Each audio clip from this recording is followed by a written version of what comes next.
So testing this, I can see that it's recording. If you could say something, Something. that works. All right, it's perfect. I'm with Alice Butler, my mother. And before we start, I need to let you know that anything you say can and will be used against you in a court of law during this question session. You have a right to a lawyer. No. My siblings and I have often talked about how we want to hear more stories from our mother. And usually when we are hearing stories, it is at a family gathering where there's a lot of chaos and not everybody hears everything and catches everything. So we wanted to sit down with you, and I asked for a list of questions from everyone, and we wanted to record it. All right. So we'll always have it. And you graciously agreed. So we've run the gamut of questions here. We've got some serious and, of course, some silly because, we're butlers.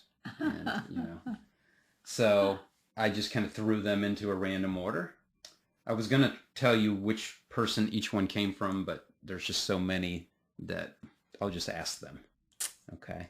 If I remember who it came from, I'll mention. Okay. Good. So the first question we're going to start with is a pretty general question. Some of them are more specific, but this one's, what were your favorite memories when you were growing up? And this came from Rebecca. That's a crazy question because you want to know my memories when I was growing up. Yeah, you were just talking about some, so I know you have some. I told Jake about the story of Donna Mae and Jack Davidson. I told that story to him. So you want me to repeat that? Sure. All right. Well, my first memories were running across the street in South Path City to go with Aunt Jenny and do the chickens. Feed the chickens? Feed the chickens. Threw out that golden wheat is what they ate. We threw that out, and then we gave them eggshells. For digestion? For digestion. And I learned about going in and getting the eggs out from under the hens, taking them in the house. You were pretty young at that time? I was very young. Yeah, I had to hold that Jenny's hand when I went across the bridge. We had the bridge right behind the hotel, and we lived across the street. My mother's house was across the street, and so a lot of the time I was over at Aunt Jenny's. And Donna was out and about doing her thing. John and Donna made a pair, and we always... when we got a little older and Aunt Lula would come up to South Pass and get us, we would go in doubles. And so after Billy was born in 1931, I always went with Billy, and Donna and John went together.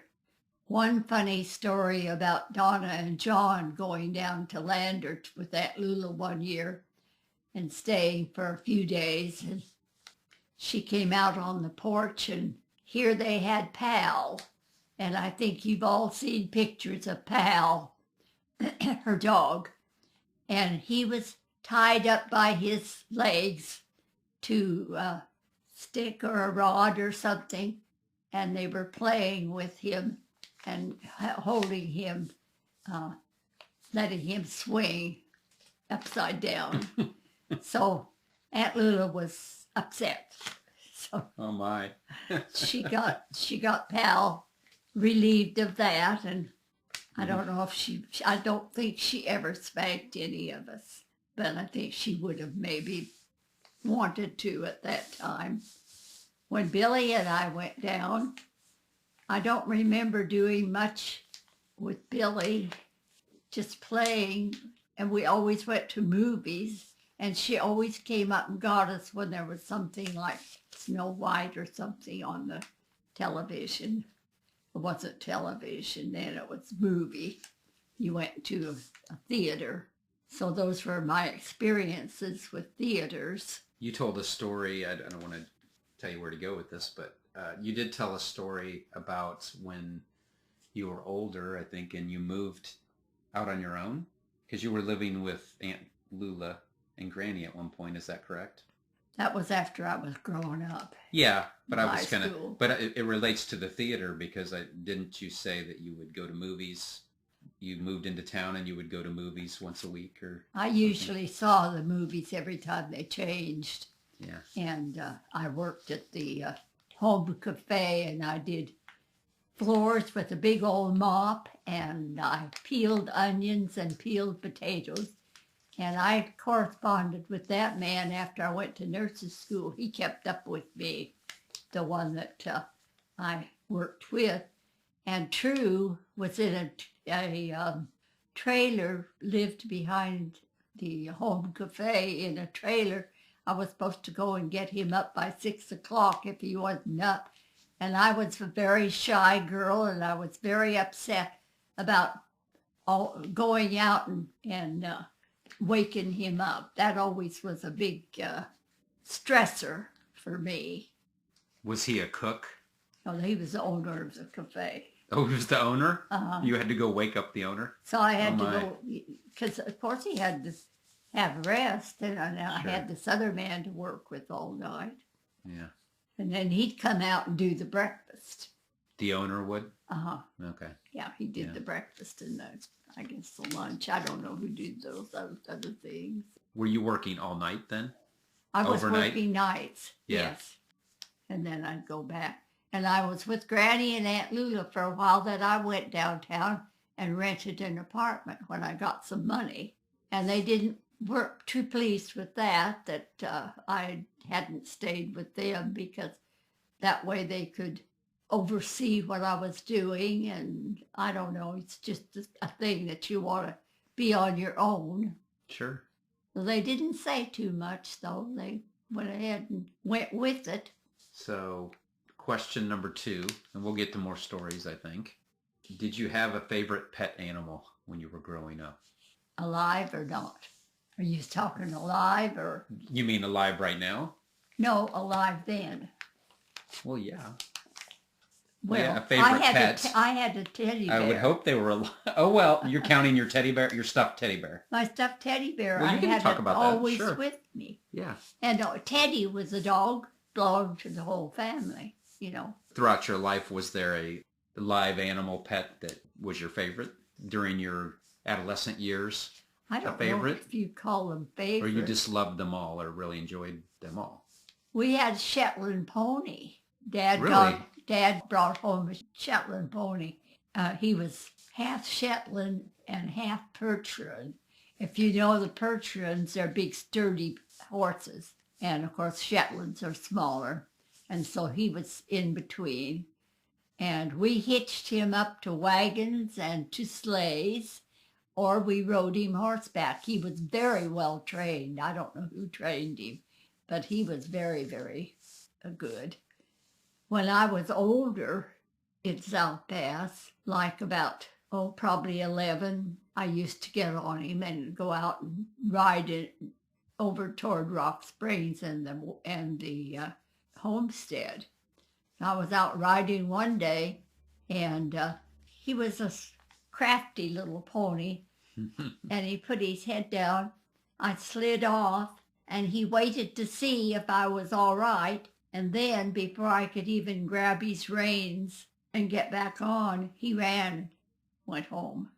He ran home So I had to and walk. left you to walk. I had to walk home. Of course, they knew when the pony came back that I was out there walking. I don't remember that anybody came and picked me up. I think I just got home the best way I could. So he got tired. He just got tired of carrying you. Is that what you're saying? He just was, well, if you were a pony, would you want to have to? Do I have the right mental picture? He put his head down with, he's still standing up, but he put his head down. Yeah. And you slid off the front And of the so pony. I slid off. No saddles, right? It was just all bareback. No, I didn't put the saddle on. The Yeah. saddle was heavy and hard to put on. Yeah. And he always puffed up, and you couldn't get the saddle anchored good. So lots of times we just rode him bareback. So you said he made sure you were okay But after you he slid looked off. to make sure that I was okay. Oh my But when goodness. I reached for the reins, he was gone. You remember his name? Midnight. Oh, okay. Yeah. Black? Was it Black? Yeah, he was black. Okay. Uh-huh. Yeah. Yeah. Wow. Do you know where your dad got him? No, I don't know the name of the man he got him from. Someone down in the Lander Valley, I think, had... See, all of that was farmland. All of that whole area in Wyoming was farmland and stuff. And I guess where the farmers had him and trained him. I don't know who trained him, but he did a very good job of training Midnight. Any other pets come to mind? I know your sister had a lamb. She always went with Uncle Jim with the sheep. She was interested in the sheep. We have pictures of her with her bum lambs that had been rejected by their natural mothers, and they were crippled. Uh-huh. So, of course, she would never eat lamb. Yeah. Most of her life, she didn't eat lamb. Did they shear the lambs or sheep? They sheared in the fall. You'd have to shear, right? They went down, the sheep were down in the valley, in Lander Valley, for the winter because it was too cold up on the range. Mm-hmm. But then in the spring, the sheep came up. Uncle Jim came with the sheep and the sheep wagon. That's why he had a Lonely Hearts Club wife from Chillicothe. Aunt Opal was from Chillicothe. She was from Chillicothe? She's from Chillicothe. I didn't remember. I either didn't know that or didn't remember it. Yeah, Huh. that's where she's from. Interesting. And so you say Lonely Hearts, like out of a paper or like you by mail? You had things like the Grit magazine. Uh-huh. So in the and back you of look that in the or back, something. they had the Lonely Hearts thing, Gotcha. and you could pick. And so I think I can remember 4, and then one girl that lived in New York that I don't know what happened to her. You were a pen pal Yeah. kind of situation, yeah. Yeah. Yeah. What about the gentlemen? Oh, you I were was Lonely pen Hearts pal with Yeah. them. I didn't, they were mostly lonely men. Yeah. Only lonely old men that they were old to me. They were middle-aged, you know. Yeah. Now, am I remembering correctly that one of them came to town at one point? I thought you told me that. But maybe I'm misremembering. Or through town. I might be misremembering. I don't I thought think... you told me that you had gone to hide because you were shy when somebody had come through. But Well, that was years later when I was on the ranch, and uh-huh. Donna and I had the job of answering the cars that came by for gasoline. Yeah, you had the gasoline tanks. We had the one tanks. area. Yeah, yeah. And her father's, the one that the Seifert barn was on the other side of the road. People would come and buy Uh-huh. gasoline. So was there a big tanker truck that filled your tanks up? Your They tank came up out whenever we needed it. and just filled it up for you? Uh-huh. Okay. Filled it up. Yeah. And then it was there to use. So it wasn't there wasn't a lot of gas stations and stuff in those days, right? Between Pretty Rollins much. and Yeah. our gas station, there was hardly anything. Yeah.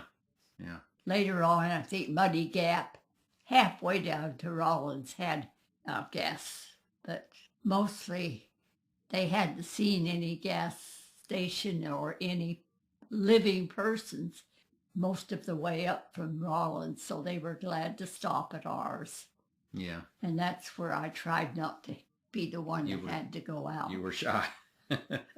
Did you actually have to put gas in their car for them, or did they do that themselves? Oh and you just no, had to you talk had to them? go out and unscrew the thing and put in the nozzle Mm-hmm. and put out what they said they wanted. Yeah. And Full you, service. And then you took Full the service money. gas station. Now, what was your cut?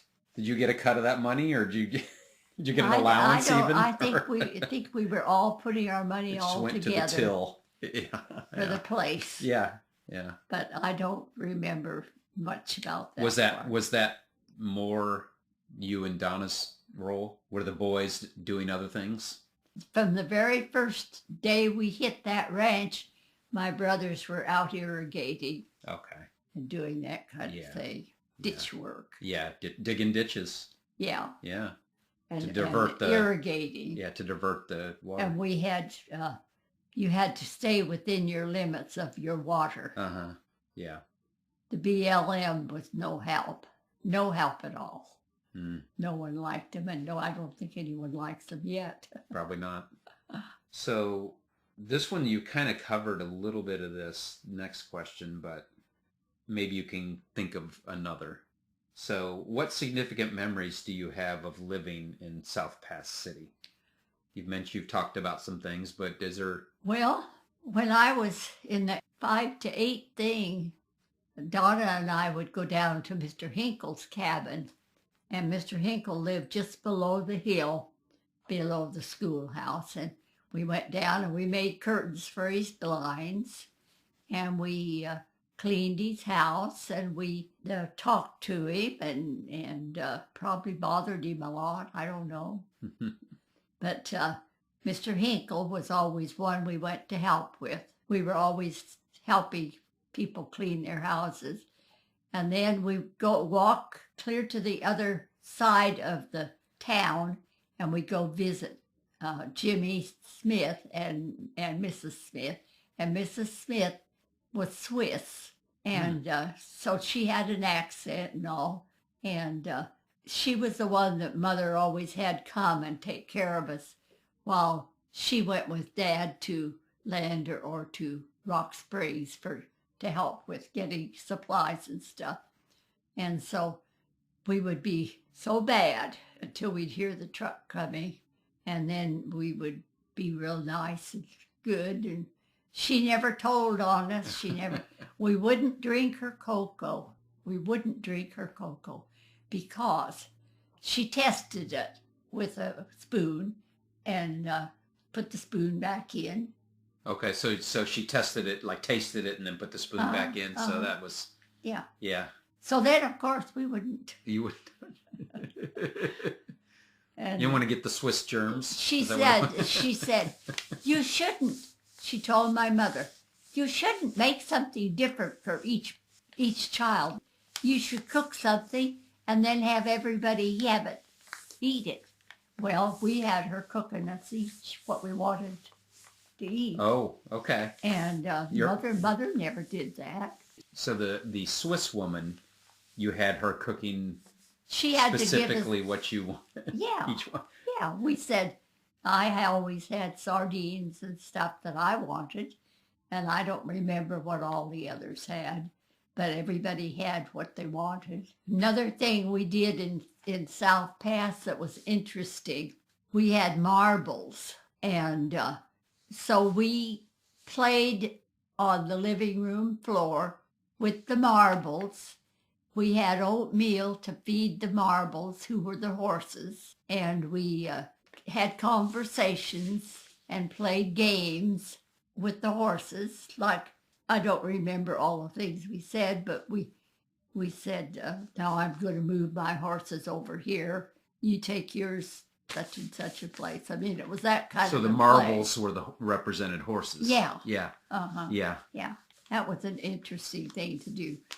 And then, of course, we ate the oatmeal raw because Yeah. you could, Yeah. and didn't hurt you. Yeah. Yeah.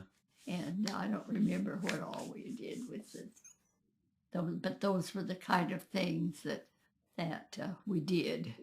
Every time the mail came up, the papers came over, and I was crazy to get the paper because I wanted to see the Lonely Hearts Club things in it. And so I would be looking at that, and one day I had the paper and was deeply immersed in it, and Donna was there, and Aunt Jenny was ready to go to the chicken coop, and I didn't pay attention, so I could hear her say, well, she's not interested in going today, so we'll just go on out and leave her here.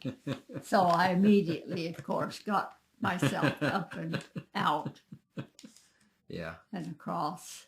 So what you said you would look for the Lonely Hearts Club things. You were excited to see. What was exciting about that for you? Oh, adventure or romance or, what was exciting about that? I guess to have friends. Yeah. I mean, if you lived in a Potential place, friends uh-huh, and pen pals. Yeah.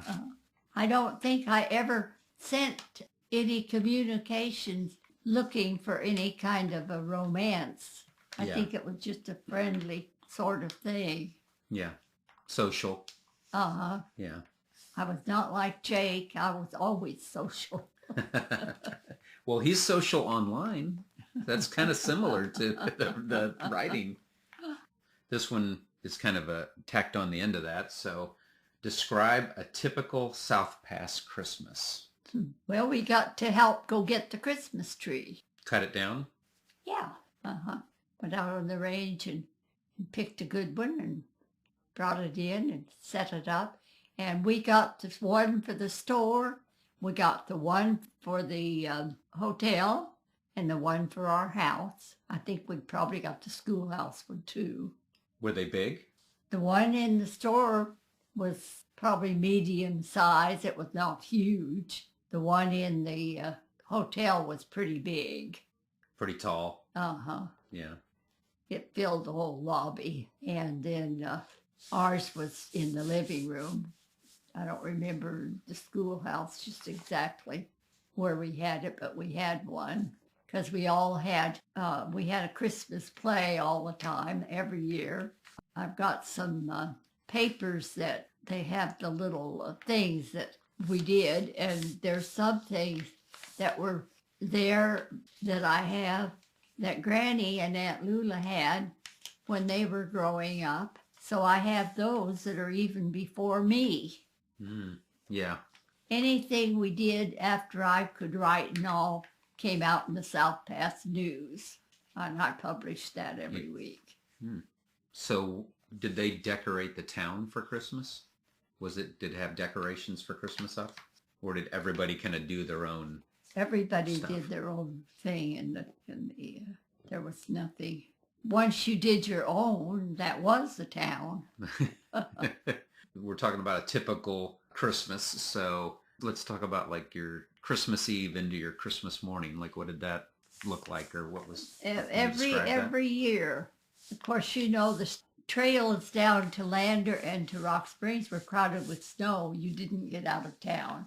And so every year, the ones in Lander, you could always depend on getting a call. And Uncle Peter handled the telephone thing. But there always was a call from the people that were in the valley. And they talked to each one of us children, asked us what we were doing, what we got for Christmas. And what we got for Christmas was what they had sent up on the mail that my mom and dad had put out for us. Were you excited on Christmas morning? I don't remember ever being excited on Christmas morning. You weren't anxious to wake up and see, were there things under the tree? We wanted to see if our stockings had been filled. Okay. That's So did you did have stockings. We had stockings. And Were they on that? Were they? And it was our regular stockings. Did you have a fireplace? Where were the stockings at? Were they just on the wall, or do you remember, around the tree? I think ours were around the tree. I don't remember that. There was no reason to have stockings at the hotel and at the store. At our house, we had them. I don't think they were even hanging. I think they were just there beside the tree. How was the tree decorated? What kind of things were ornaments and things, or other decorations? We had elaborate, you could get the real expensive ones that broke easily, those kind. Mm-hmm. Had a lot of those, and we fixed popcorn and cranberry things, and I can't remember, but I think we cut paper things into snowflakes, put them on the tree. I remember you telling me this, but I don't remember if it was in South Pass City or on the ranch or both. But I remember you telling me that you had actual candles on the tree. We had candles that were lighted for the schoolhouse for the programs. At home, I don't remember candles at home or any place except the schoolhouse. And we did have candles there. Were they on the tree? Yeah, Yeah. they were on the tree. On the flammable tree? On the tree. Did the schoolhouse ever burn? Related question. Of course not. We were careful with the candles. Were there any Christmas traditions? Did you guys sing together? Did you have a Christmas meal, dinner? I mean, was there anything that you guys did? Like that Aunt you did Jenny always had Christmas dinner for us. Okay, so you went to her. Uh-huh. We Okay, went over to nice. her house, Yeah. her place. Yeah. So what kind of stuff did you have usually? What kind of food? I'm thinking we had turkey and dressing because I could never duplicate that dressing. I still can't. It was so good. Mm. And cranberries and yams and pumpkin pie and mince pie. You don't have proper mince pie anymore. Mm. But we had it then because we made the mince meat ourselves. We had it in a great big barrel, so we had mince meat and pumpkin. So who had a Thanksgiving meal? Jenny? Or did anybody? I don't remember. I remember the Christmases. Do you remember if there's anything your mom really enjoyed about Christmas? She liked to use the pump organ, you know. Oh, yeah. And she would always play for us songs and things. That wasn't just Christmas. It was all the time. But, and Uncle Peter, of course, he being blind, but he knew his way around his hotel, and the lobby of the hotel was also the voting place Right. for people. We had the tablecloths. I remember one thing we had, Aunt Lula and Granny were both there, and every time they put the tablecloth on, I pulled it off. I don't know if I got spanked, but I got sent out of the dining room, and I was mischievous as could be. We sat on Uncle Peter's lap, and he told us stories from the Bible, and he told us the owl and the fox, and he told us also the one about a soldier of the Legion lay dying in Algiers. There was dearth of woman's something and dearth of women's tears, but a comrade knelt beside him as his lifeblood ebbed away and bent with sorrowful glances to hear what he would say. And then that poem went on and on. That was a long, lengthy poem. And so I learned that. And by the time that I could read, and I was between 9 and 11, I had read all of the Zane Grey novels, and I had read all of the other books in the library at the hotel. Wow. Because I just read everything that I could get my hands on. How old were you when you moved from South Pass City to Lander to go to school, and how did that feel to you, that change? It felt really bad because we didn't have to move, except that Dad and Uncle Peter got into a squabble. Oh. Uncle Peter went right to the phone, called Jim, and relieved Dad of his duties. And it was because my dad wanted to be a little bit more progressive with the store. And Uncle Peter, I guess, was afraid. I don't know. But nevertheless, there was that argument, and Dad was relieved of his duties, and so there was nothing to do but get ready to move. And so we did, and all of us were crying as we left. We had the dog with us, So it was pretty sudden. Yes, it was very sudden and very bad. Even though later, when Uncle Peter had to be down in Lander for care because he couldn't care for himself anymore, Aunt Opal was not ever nice to Uncle Peter. She wasn't. Aunt Jenny would lean out the door and say, "A little to the left, Peter, a little to the right." Yeah, to help him know where to go. Yeah. But Aunt Opal never did that. She didn't. She just didn't like him, I guess. You know why? No, I have No no idea idea. Except maybe she thought, I don't know what she thought. Yeah. She never did say anything. And in later years, she didn't seem to feel that way. But when Uncle Peter finally did come down to Lander for his last years, it was my mother that had him. Oh, yeah? Took care of him, helped him out to the toilet in the back, helped him back in, and helped him make sure he got to the store, and just took care of everything, you know. Mm-hmm. She overtook Aunt Jenny's role when Aunt Jenny went down with her cancer to Lander in 37, I guess. It was too far advanced, and so I never saw Aunt Jenny after that. We did get to go down and went down and saw her one time while she was in Lander.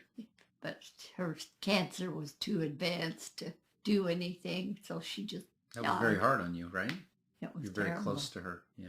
When you left South Pass, where did you go specifically at that point in time? We went down to a friend's apartment house that Aunt Lulu and Granny had found for us to move into. And that was the year that we all got really, really bad colds, and we had long, long strings of pussy-type exudate from coughing. Oh We my coughed and we coughed and we coughed and we coughed and we coughed. We did have milk brought in, I guess, but I remember that we had milk at school, and Aunt Lula canceled that because she wasn't going to have it known that we were needy and we had to have things at school. I see. Yeah. Yeah, that was bad. A pride type thing, or like a, appearance type. And I was so shy and I was scared, and we were in mixed classes. Oh. Where you had several teachers. And I remember coughing behind one of the teachers she was the artistic activity thing. Mm-hmm. And she finally turned around and said, "Now, what do you want?" Oh my goodness. And were you petrified? Well, I never liked her very well. The other teacher that I went into, Miss Ewers, when she was Miss Grimmett in South Pass, she met and married one of the farmer things. And so then she was Miss Ewers instead of Miss Grimmett. And she's the one that said, everybody is going to take an article from the Reader's Digest and give a report on it. And she said, you won't be choosing, you will be just going straight through the book. When it comes your turn, that will be your thing. And that's when I found out there was something in the Reader's Digest besides life in uniform and all of those things. Mm-hmm. So I always remembered that. That opened it up for you. A whole new thing, right. And I also got to be in a science class, general science, with this very progressive man that taught it. And he had a very forward-looking, he talked about what would happen if they got such and such happened. You could make a bomb. He looked ahead, found that out, and he would give us, I got really good at doing the quotations, the what do you call them, where you have to put. Like experiments? Yeah, oxygen and hydrogen, like the plus equations. The equations. The chemical equations. Yeah. And I did not sign up to take what's next after that, general science and the chemistry. There's something else that comes. Physics, maybe? Yeah, the physics. Yeah. I did not take physics. I took something else because I probably wouldn't have made it through physics. So when you went from South Pass City to Lander, the school was bigger and more people, right? Or were you already going there? No, we didn't. I'd never been inside a school that had more than 5 people. Yeah. So we went and I walked into this room of 30-some people. I'm sure that seemed like a lot. But with Aunt Lula there, it caused me to have a little status. Oh, yeah. And I didn't have as much trouble as I would have had otherwise. Yeah. Even though she canceled our milk. The next question is, what stories can you share from your time in your childhood when you lived on the ranch? Maybe you can talk about how you ended up on the ranch, because right now you're in Lander, in the apartment. Do you want to back up to where we went every year out to the ranch, out on Sweetwater, and helped with the haying? You can, yeah. We did that and the thing I remember about that is helping Mother clean the mice out of the cabin And that's where we got the chipmunk to come and eat out of our hands. And my mother stayed there because you had to prove up every year. What's that mean?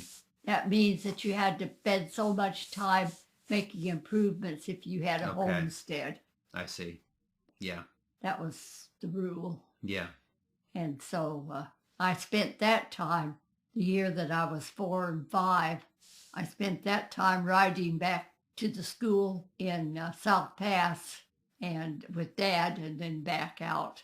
And in that length of time, I helped with the baling, and we were doing the baling with horses at that time. Wow.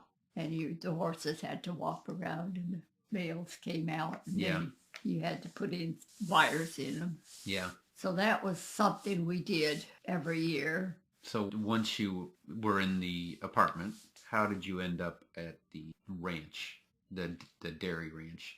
Or was it a dairy ranch when you got it? And how did that come about for your family to have the ranch? Of course, the barn had already been built by Mother's grandfather, and the roadhouse had been operating. It was owned by a Christian couple that I don't know exactly how they found out it was for sale and all, but anyway, I think my dad borrowed money from my grandmother, Lida, and we got the ranch. That's how we got the ranch. Mm-hmm. Gotcha. So what were some of your stories from when you were a child on the ranch? I know you jumped over a snake at one point, but... That was when I was a little older. Well, that was still your part of your childhood. Came right. We were always having to watch. The banties were always getting out on the highway and getting hit. We had banty roosters. And of course, we had to be careful going across to the barn. I didn't go over to the barn all that much. Donna went over. It was across the highway, wasn't it? On the other side. When I was in South Pass, I helped Aunt Jetty with the brooder house. When the chickens came in, we had to have them in a brooder house. So I knew about chickens and having to keep them warm and all. And I don't remember. I remember being really shy. And I remember standing at the window up above we were in the hotel then. And I can remember leaning out the window and singing songs of the 40s. You know, those pretty songs, and thought I was a pretty good singer. And I had in mind the man that brought the mail. It was a young man that was real good looking and nice and all. Then I found out that he had gotten a girl pregnant. Oh, so, you know, that kind of dampened my enthusiasm for him. And then, of course, it wasn't all that much longer before we moved. Yeah. That was one of the things that happened in South Pass. But you got to remember that when I got to Lander, that school, I had all those Zane Grey things in my heart, and I was pretty well knowledge about all the romances of the West. Yeah. Donna found a boyfriend right away on the bus, but I never did find anybody on the bus. Hard to even sit with. This is where we jump around a little bit. What made you want to go to KC for your schooling? Gertrude and I decided between Chicago or Kansas City. Why did you decide on Kansas City over Chicago? Know. You're not sure? I don't remember. We sat in the... Flip a coin.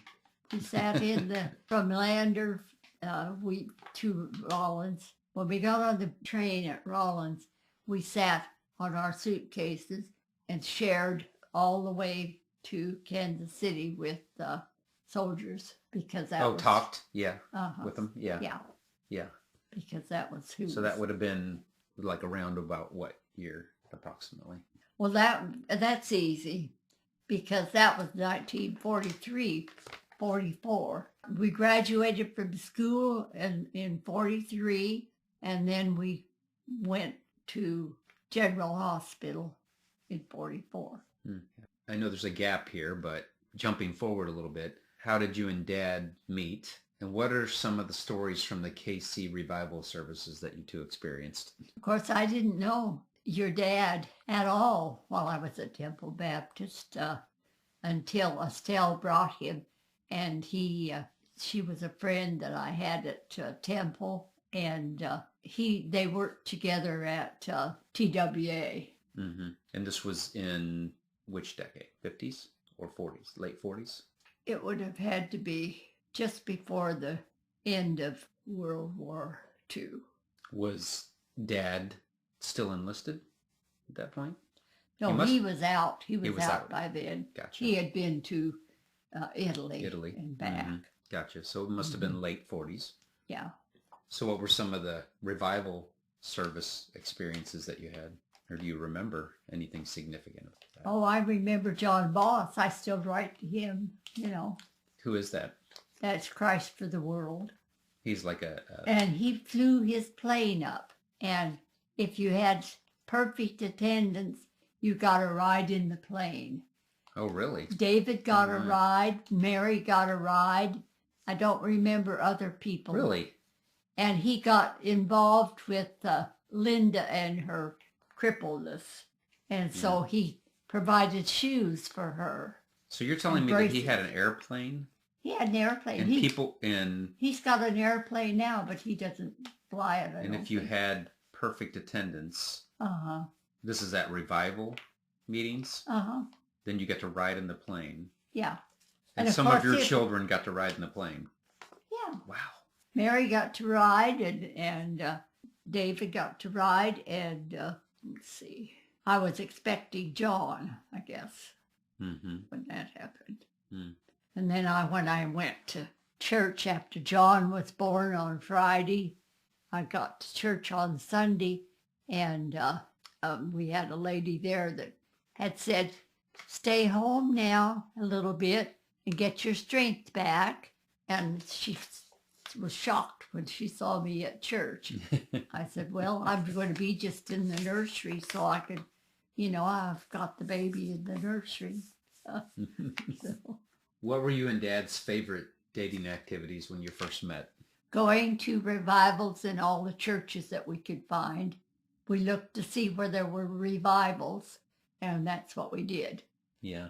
We did not go to movies. That was pretty much it? And Youth for Christ. Yeah. Every Saturday, we took a group of children from Temple Baptist Church down to the Grand Avenue Temple. What was a date night for you and Dad like? It sounds like it was a revival. It was a revival meeting. Yeah. And then he would take a bus and go back out to Independence after he had taken me home wherever I was staying, which was different places. And that's when I was, and when Donna came, then we went to stay on 43rd in Harrison. You and Donna did? We lived there with Gail for a long time. Okay. So a street over from where you live right now? Yeah. Yeah. That house is still there. We had that big front room with the great big window and kitchen privileges. Kitchen privileges. So you got to use the kitchen. And Johnny soon got hold of Donna. And so then their romance blossomed, and she went out and got married in Lander, I think the week before I got married. I'll have to think about that. I can't remember. But I think, because I wore her wedding dress when I got married. And by that time, my people that I had worked with at Seraphil, the boss, Gail's son, was going to Roanoke. Okay. Roanoke Church. So I was familiar with Roanoke Church. And one of those guys had said I could use his address and use it for going to school to KU, I guess it would have been. But I never did need to do that because I got involved with Kansas City. I got 2 college degrees from Kansas City. UMKC? No. What was it called? Kansas City College. It was called Kansas City College. Where was it at? Where Westport is now. Okay. I think this next question, this actually came from me. You've kind of alluded to this a couple times already. So you have a love for literature. Yes. that you passed on to us kids. When did your love for literature develop? You kind of talked about that a little bit. And was there a specific individual who inspired you in that area? Oh, Mother, of course. We were always reading things. And in school, we learned things. You had to learn a lot of literature stuff. So you read, but you also got a lot of satisfaction from writing because you said you wrote for the paper. Oh, yeah. I started my South Pass news when I was probably 8 or 9 because I brought it out while we were still in South Pass. And then when I moved out to the ranch, I did the Table Mountain News. I did that. And then my dad said I wasn't going to work for any blank old Jew, so I couldn't go ahead and take the job he offered. That was the whoever ran it or the owner. That was of the owner. paper. Yeah. Yeah. So that's when and my mother finally intervened, and she said, "You let her alone. She needs to do what she wants to do." And that was when I went to town and got the job at the home cafe. Yeah. Okay, so I think maybe this came from Phil, but I can't remember for sure. You met Dad at church. Right. What intrigued you about him? It sounds like you were both very passionate about the gospel. We both had the same goals. We wanted to be missionary. Mm-hmm. Had one other guy that would like to have taken me out a lot, but I went out once with him, knew he was not the one. How'd you know? Just did? I don't know. Yeah. Then I was only going with Dad all the rest of the time. Did you think that when you left Wyoming that you would never live there again? Yes, I did think so, because there was nothing. I hadn't looked very far beyond the nursing thing when I left South Pass. So are you saying that you didn't think there was anything there for you, like career-wise? And there was nothing, no place to go to work or anything. Yeah, no opportunities. No opportunities at all. We're jumping around a lot now, okay? So besides the house you live in now, which you've lived in for 55 years, what was your other favorite place to live? Well, because I was with Gail then, the rest of the time in Kansas City before we went to nurses school. And Harry went back and forth to Bolivar, which was just a 2-year school. Mm-hmm. And so then he was going on down to Springfield to Missouri State, and I was graduating from the junior colleges. And so when he came back up every so often from Bolivar, then Gail would go and stay with Dick and his wife. Mm-hmm. So there was always a place. So did you have a favorite place?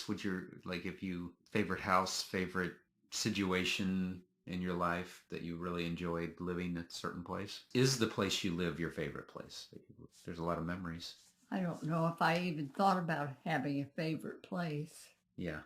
I was awfully glad to get the house You lived in the projects, correct? Before that? We lived when they were first built. The only house I ever had that was brand new. We were waiting for it to get finished over there, right across by Independence Avenue, right beside the elementary school. Mm-hmm. I liked it. What were your best and worst life experiences? I guess the best parts of my life were after I was certified as a rehabilitation nurse.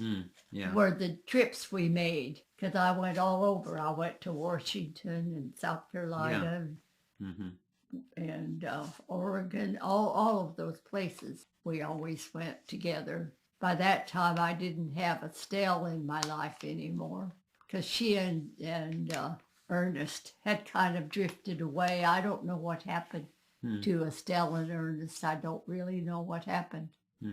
I liked what I did at Park Lane. I was in charge of everything, plus the pharmacy, and I was in charge of everything at Children's when I worked there. And then I was at Park Lane and rehab until those closed because of the things that took it over, closed it. And so then I went to Baptist. After I left Baptist, I didn't do anything for that summer, and that's why they take something out, because I didn't have any care. Oh, yeah. So they still take that out. They'll take that out all my life Really? from my Is it like a pension or something, or they take it out because I retirement didn't have any care things. for that summer? Right. Wow. Yeah. Yeah. And I didn't know that you had to sign up and have it or you were having a problem. I didn't have an inkling that the IRS did anything like that. Mm-hmm. Then it was too late. I know you enjoyed having children. Was it difficult for you because you're like very ambitious and you want to educate and you enjoy that? Was it difficult not being able to do that for a long time as you were raising children because Dad was out doing a lot of things and working and No, because I thought I was always doing something. you felt like I've had the 4 playpens for a while in the living room, and I was taking care of nurses' children. And then the ones I work for now, the leisure care, I had Rebecca, you know, and her mother shot herself. So for you, it's been chapters, right? That was a chapter. Yeah. And then when your kids were to a certain age, your youngest, me, then you pursued another chapter of education and degrees. You got your nursing degree. You got your education. Linda had Tara, and Linda said, go over and put your name down on the list for RN because you're not ready to go yet, but they have a long list. So that's when I went over and applied at Penn Valley. And so after that, then Florence and I got together and I had a ride to work, and that was what I did. What are you most proud of and why? The experience that I had with God when I was 4 has stayed with me the whole time. Not that I had it that passionately for a long time.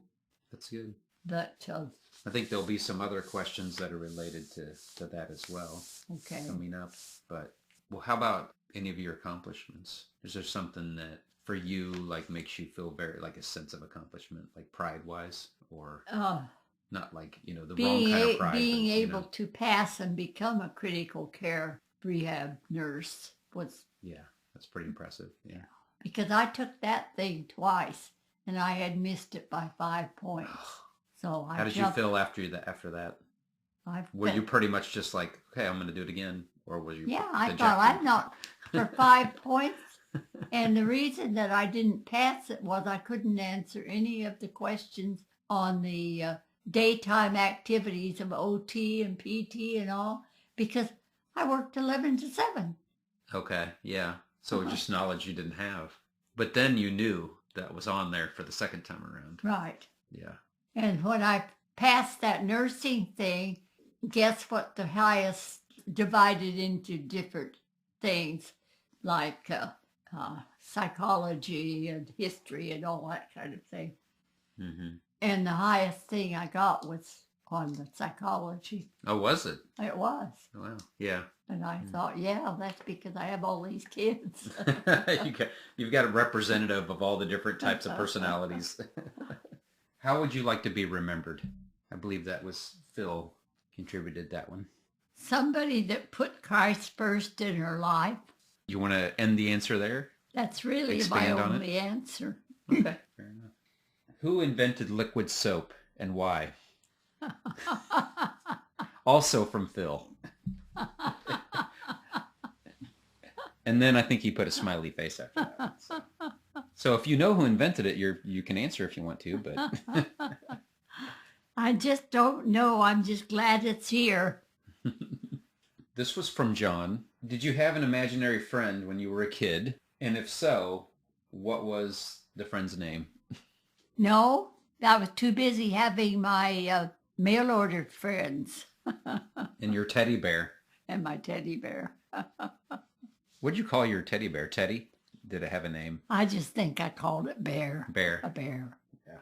You've seen a lot of industrial and technological advances throughout your lifetime. Yes. What has been the most amazing technological advancement to you? I think the ones we're seeing right now, where you can see the whole world at a glance, you can get to the whole world at once. Are you talking about like internet based? Uh-huh. Like the technology where you can talk to people and see people? Right. Yeah. When you were growing up, would you ever have imagined anything like that even?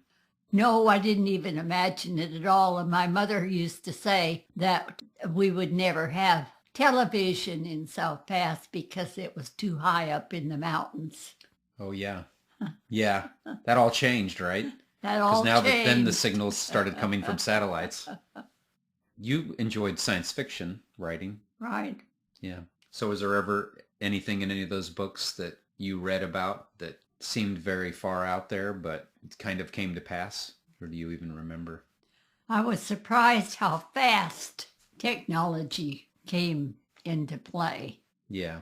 That's very, very amazing. Like John Boss, who used to give the airplane rides.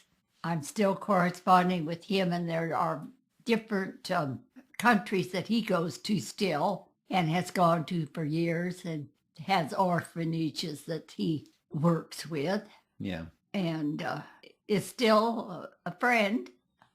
Yeah. That's pretty amazing. That's a long time. If you could only eat one food for the rest of your life, what would it be? Oh, manna for sure. That was from Anna, and that she put LOL, so she was kind of kidding around. Manna, huh? Manna. The life is... This next one's an important one, okay? Oh, okay. Which one is your favorite child? Anna also asked that question, and I believe she said number 6. Or she's number With a 6. question mark? Oh, one time, 2 at another, 3 at another, 4 at another, 5 at another, and so forth and so on. You're not playing favorites? I threw this out to my kids, and so one of them asked what your life was like in your 20s, and I think you've kind of covered a little bit of that. Yeah, I did. Is there anything that you want to add to that? In my 20s, I was busy. Land, I can't remember what I was doing in my 20s except... Well, you came to Kansas City during that time, right? Must have been just working and going to church, because Yeah. I wasn't really going to school. Well, yes, I guess I was, because I was living with Gail. Did you guys ever go for walks? Did you go, No, probably didn't go out much, right? we didn't go to The walks or anything. cafes or anything like We that? sometimes went to shop, but if you had a job, you just went to the job every day. That was it. You just worked, ate, and slept, and then did it again, and went to school in between. Did you have night classes, or were they day classes, or was it Oh, they were a day. mix? It was day. Mhm. So did you work at night, or did you just work certain days and go to school certain days? When I was going to school, I don't think, must not have worked that You had a much. situation where you could go to school and focus on that and not work as much. I was through with school. Phil also threw this question in. Would you like to have 2 young cats? I'm too old for young cats. Otherwise. And I asked Casey, and Casey said no. Casey the cat? There's only room for 1 cat here. You spoke of this earlier. What is your salvation story? Oh, you want to know my wolf story? Your wolf story? My wolf story. That's the same as your salvation story? Yes. Okay. We moved from South Pass out to the homestead to prove up on it on the year that I was 4. And so I had this terrible, terrible dream, night after night after night. This terrible wolf was chasing me and chasing me and chasing me, and I was scared to death. And I kept having this dream. And so I finally, I don't know if I told her more than once, But this one time that I told her, she said, "Did you ask God about it?" My mind suddenly leaped up, and I thought, oh, that's the answer.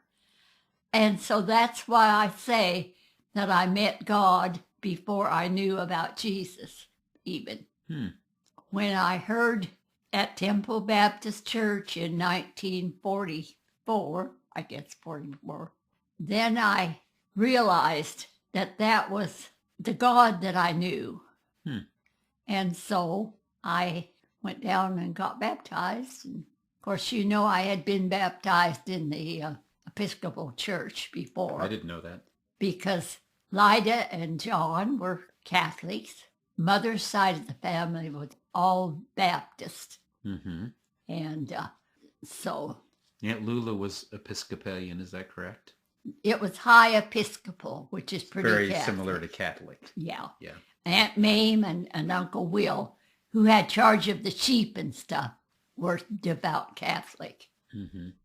This is from Anna, by the way. How has salvation affected your independent spirit, since acknowledging the need for God means helplessness before God? I don't think I even had any question about that, because I knew that I was secure in God, and why would I even have a question? Do you consider yourself an independent person? Going downhill fast.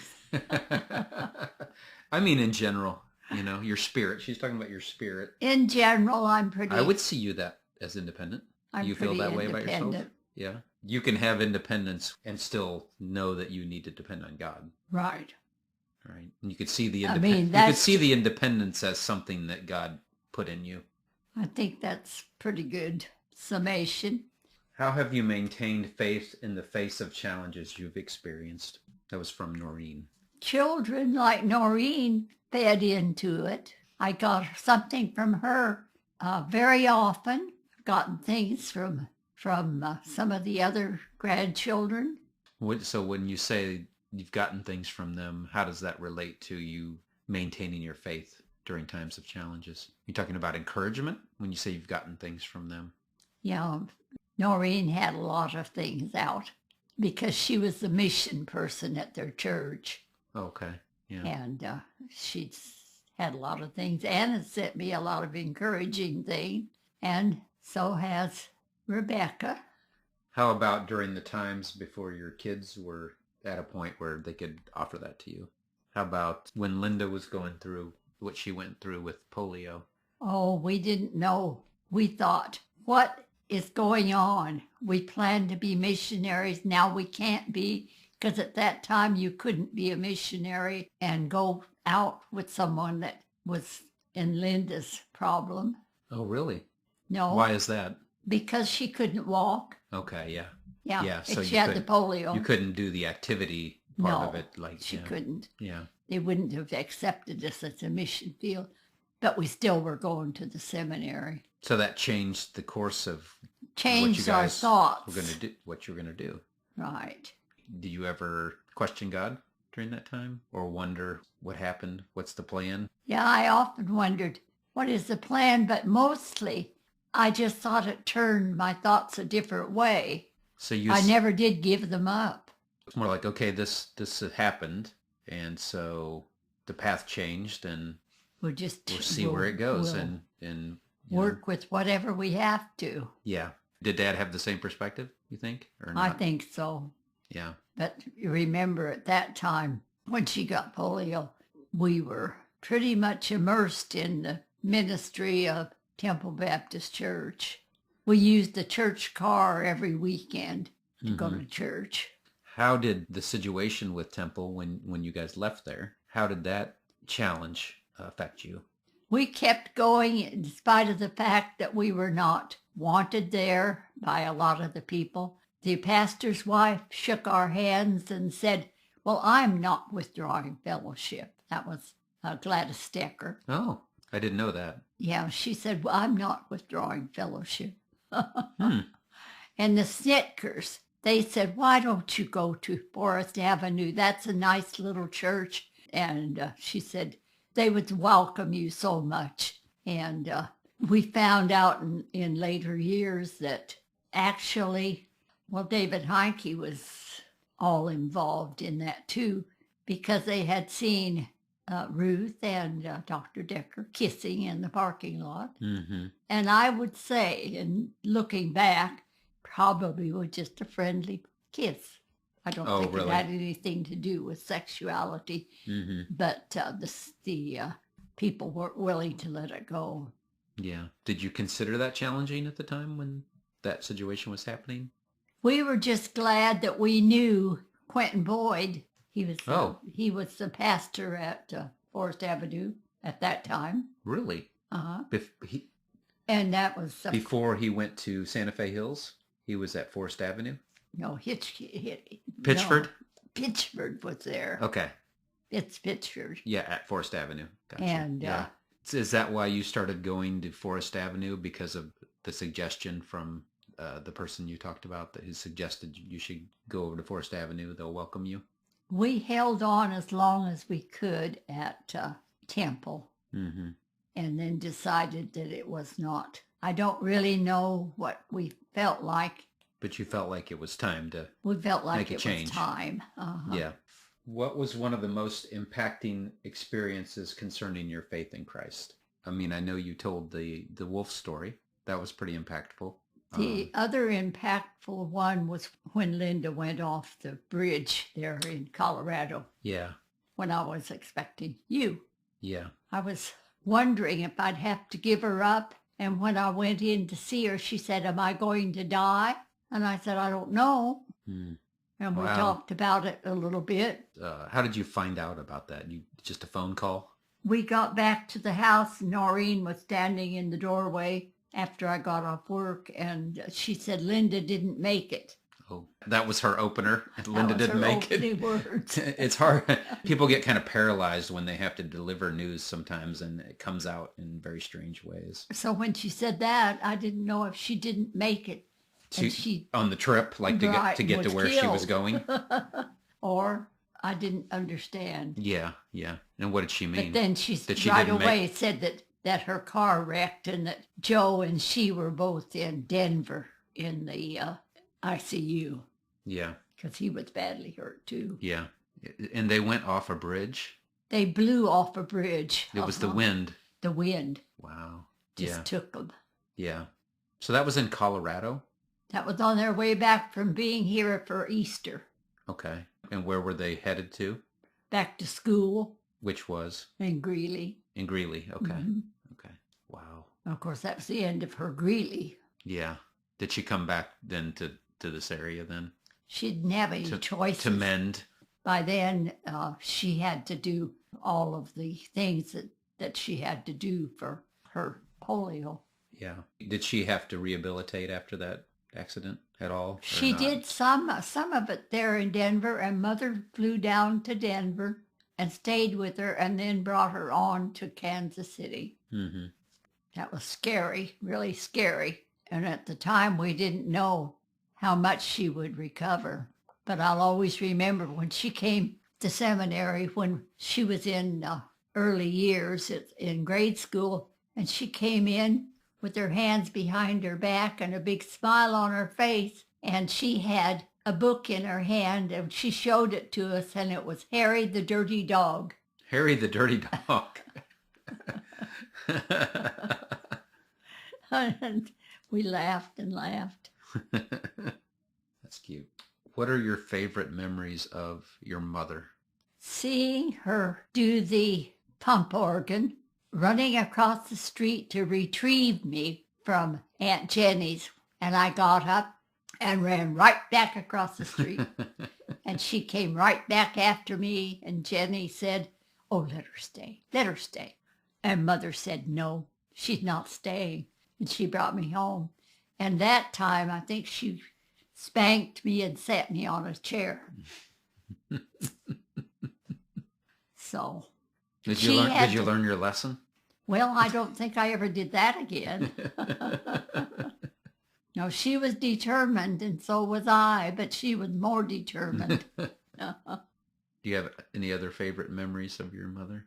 I was really proud of her when she got 2 years in a row at the state training school, best employee of the year. Mm-hmm. And she taught a Sunday school class for a long time in the Baptist church after she went to work at the training school. She worked at the training school for quite a while, right? Yeah. Many years, right? Because I remember she worked there when we would visit. Yeah. Yeah. Why do you love owls? I don't know how I got started with the owls. Why do you keep going with the owls? I just keep going. Because everybody's... No. Nobody. There's no particular reason why you like owls? Mike Wilkie, do you know him? The No. one. Yeah, you have to know him. You grew up there in our house we're in now. Hmm. Mike Wilkie. He lives a little farther away now, but he gave John 2 owls to bring me. So I must have liked owls early That was a long on. time ago? That was just the other day. Oh, just the other day. But he knew remembered that you liked owls. Mm-hmm. It wasn't from your childhood that you liked owls, necessarily. No. And of course, I don't know. Sammy might even know why I liked owls. I don't know. What was the biggest challenge you've experienced in your life? Experience in life. Yeah, the biggest challenge you've experienced. Oh, I think it was the situation with Linda. With the wreck, the accident? Yes.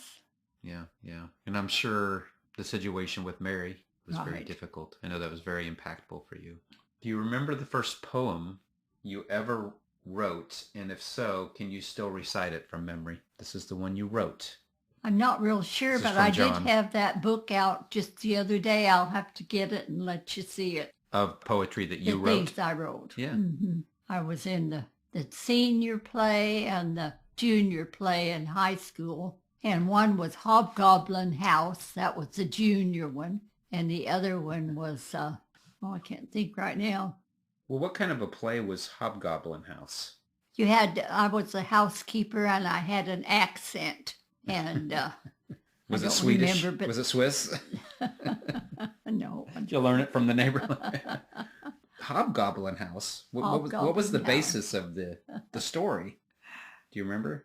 I don't You remember. just remembered what part you played? But I'll have to bring you the copies of the headings of those because I was looking at those just the other Oh, day. you still have them? Oh, yeah. Of course you do. Did you enjoy acting? I liked it. Uh-huh. You have a And presence. you know why I got those parts. Aunt Lula. Oh, okay. Nepotism? I would not. I'm just kidding. I would not have gotten in those plays if it hadn't been Well, why not? Aunt Lula. Because I wouldn't have tried out for You just- them or yeah. anything. Yeah. But Because of shyness or just because you weren't interested? the only reason I did them is because Aunt Lula said to. She said to. She was directing you. So she was probably thinking of what might be good for you to experience, maybe. She just was going to have her niece. She wanted her niece in the Right. play. And the girl that was living with Aunt Lula and Granny was in charge of the office at that time. Mm-hmm. So they probably connived There was together. connection. They had some I guess. influence. You have a personality that I think you'd be a good actress because you have an imagination. You always carried out little roles when we were growing up. Did I? You did. You pretended to be the witch at Halloween. You were going to grab Lucifer and get on your broom after and fly off. Yes, and I'm so disappointed. Jake won't play that game with me anymore, and I invite him every year. Animals. I invite him every year to come to the pumpkin patch and wait for the giant pumpkin, and he never shows up. Who, Jake or the Jake. pumpkin? Or Jake. either one. He's not like Gail. See, Gail will play hawk with me all the time. She plays hawk with me all the time. You used to get down with Jacob and do a lot of animals. Oh, we noises. played all the time down there in the lower part. Yeah, That's why I'm surprised he doesn't remember any of that. I'm surprised too. And to me, it was what I did every time I came over. Yeah, I remember. It's. I'm sure it's in his brain somewhere. What are some of your favorite memories of your children? Well, all of their graduations and things. And how thankful I was that now I was thinking it was David that had the friend that went over usually over to the plaza and got in the caves, lower ground thing, that parking garage Mm-hmm. where the other boy lost his life. Yeah. Yeah. Yeah, Phil. That was Phil. And I was so And his glad friend. that he And didn't. I think you didn't let him go out. No, I didn't. But he was often over there with him. Yeah. And his friend Leroy got trapped, I think, in an underground parking when there was flood. Yeah. And couldn't make it out. Mm-hmm. Who was the most mischievous of your children? I know it's going to be one of the boys, so you might as well just narrow it down. Or maybe not. Maybe it won't be. I really think it was Philip. I was going to guess you would say Philip. Yeah. He was always doing things like going downtown to the bank to get money so he could go to, I think, Nebraska with his friend. Oh, is that where he was going to go? And the bank called and said, and I said, send him right home.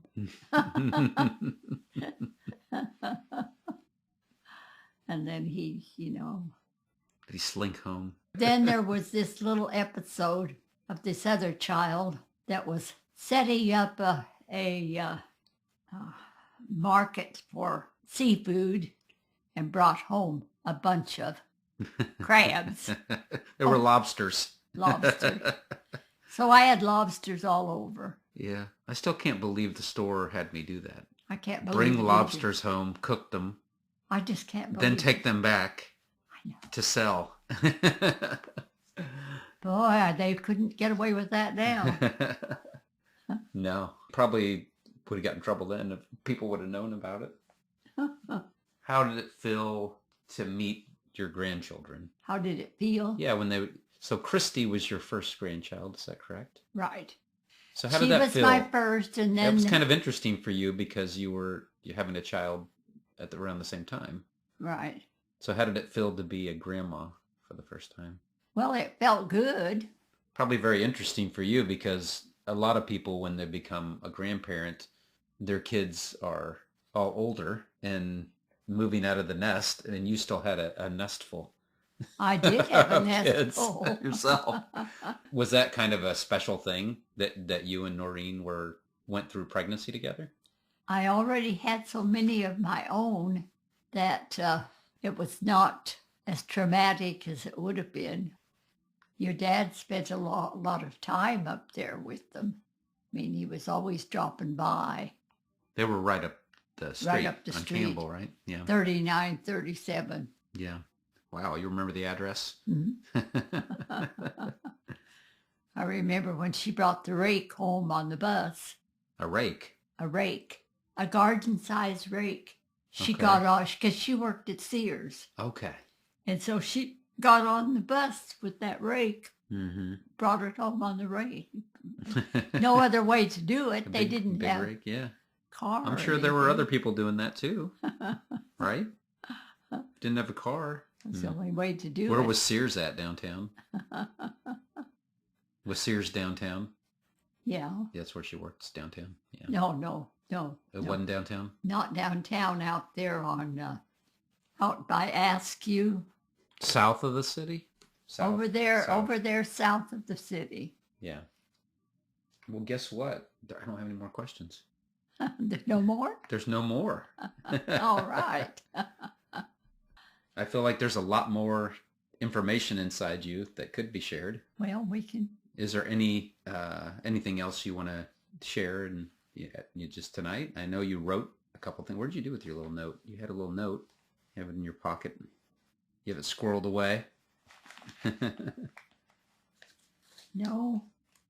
If there's anything else you wanted to share, then now's the time. Oh, this I thought was good. And I wrote it down, but I don't see the note. I guess it's... Oh. Didn't I bring my purse with me? You did. I think I have it in there. Psalm 139:16. Your eyes saw my unformed body. All the days ordained for me were written in your book before one of them came to be. Mm-hmm. I thought that was real good. Yeah. That's great. Well, thanks for spending time answering questions.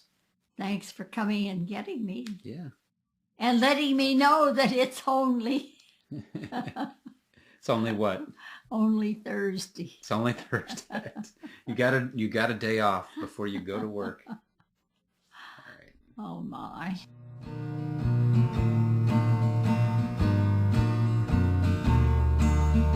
Now that I've worn out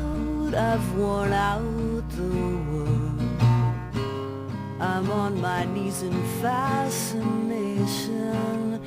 looking through the night, and the moon's never seen me before, but I'm reflecting light.